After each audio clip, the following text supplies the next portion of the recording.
Bonjour, je m'appelle Scorpion Bile Ivina, originaire de Guinée équatoriale et de nationalité espagnole aussi. Je suis venu d'Europe avec des économies, avec une vie. J'ai investi pour un restaurant, ça a mal tourné, mais j'ai été touché, j'ai été trompé et j'ai perdu tout mon capital. Alors tout le monde m'a dit, pourquoi tu rentres pas en Europe? Pourquoi tu rentres pas en Espagne? Pourquoi tu rentres pas à Madrid? Là-bas, tu avais ta vie aisée. Mais pour moi, c'était un défi. Et c'est comme ça qu'un jour, l'une de mes passions, c'est de toucher le bois, toucher de l'art. Et c'est comme ça que j'ai dit un jour, OK, j'ai 70 000 francs entre les mains. Qu'est-ce que je fais de cet argent? Et j'ai dit, je vais fabriquer un meuble en bois. Et tout le monde me disait, mais tu deviens fou. Où est-ce que tu as fait la menuiserie? T'es pas menuisier, t'es pas... J'ai dit, OK, c'est ma passion. Et je crois qu'il y a quelque chose en moi. Voilà comment j'ai fait le meuble. J'ai vendu le meuble le même jour. Et ça m'a permis de faire un nouveau meuble. Ça m'a permis d'acheter une petite machine, d'acheter une deuxième petite machine. Et je peux gagner plus ma vie de cette manière en m'équipant. Je semais en matériel. J'ai pris une personne qui m'a aidé et j'ai donné un salaire à cette personne. C'est comme ça que j'ai pris une deuxième personne et ça n'a fait que gravir. Ce rêve, je ne peux pas l'avoir en Europe. Ce rêve d'être patron, je ne peux pas l'avoir en Europe. Je peux l'avoir ici, en Afrique. Le salaire en Autriche, en Espagne, en France, la moyenne, c'est 1200 €. Alors, ce qui nous trompe souvent, c'est quand on voit quelqu'un qui est parti de l'autre côté, il revient 10 ans après, il construit un immeuble. Comment il a travaillé cet argent? Disons-nous la vérité dans les yeux. Il y en a qui arrivent en Europe, et comme on se disait tout à l'heure, il reste à l'aéroport, il appelle le contact, non, parce que lui-même, il t'a menti qu'il a une maison, il n'a pas de maison.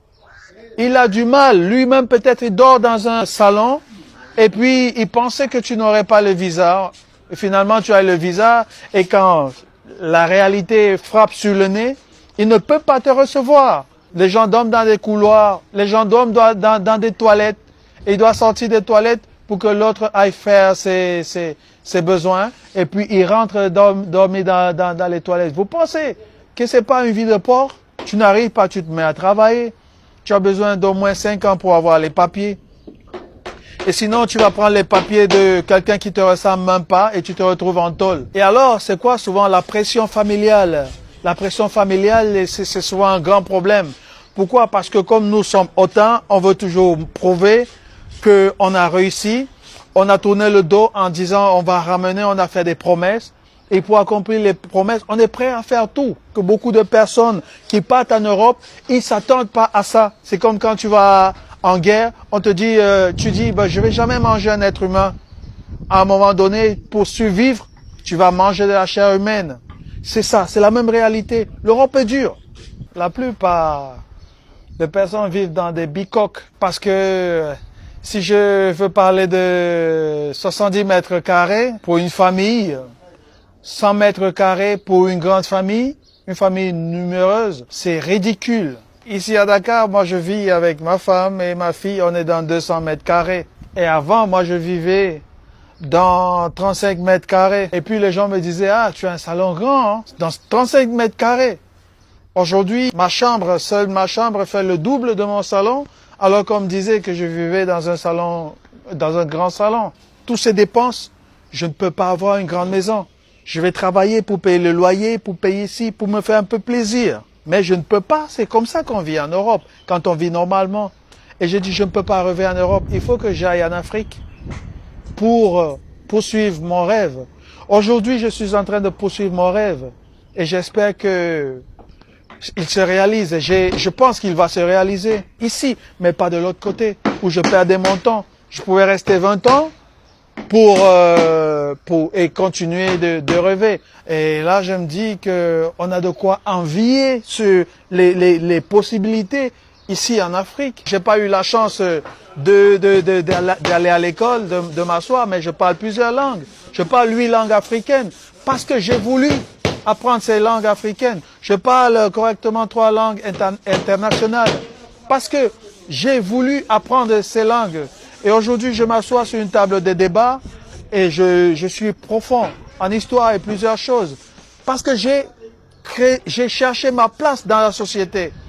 Alors, celui qui cherche pas la place dans la société, il n'est qu'une personne pauvre. Si je décide d'acheter, quand je vais acheter, je cherche d'abord les produits africains s'ils sont bons. Et si je veux m'acheter une voiture, j'essaye de ne pas dépenser en ça. Parce que la voiture, c'est un moyen de locomotion. Et c'est pas pour frimer. C'est quoi la volonté propre? Les peuples qui ont utilisé la volonté propre, la liberté de penser, c'est des peuples qui ont gravi. Aujourd'hui, on a des richesses. Moi, je crois que les religions, c'est des richesses. Je crois que les cultures aussi, c'est des richesses. Mais il faut savoir les utiliser. Nous, on doit trouver et construire nos vérités dans tout ça. Mais on est borné. On n'a pas besoin d'aller chercher le pain de l'autre côté. Parce que regardez comment les gens vivent sous des ponts. Regardez la vie des Africains. Ça fait mal quand tu les vois dans la rue déambuler et tu te demandes, est-ce que celui-ci n'aurait pas au moins un toit où il n'a pas froid en Afrique? La pauvreté, c'est la prison mentale. Il faut que l'Africain sorte de cette prison mentale et dit aujourd'hui, je me lève pour construire un nouveau monde. Total price, man, gotta be like twice. I don't play with no dice, motherfucker thinks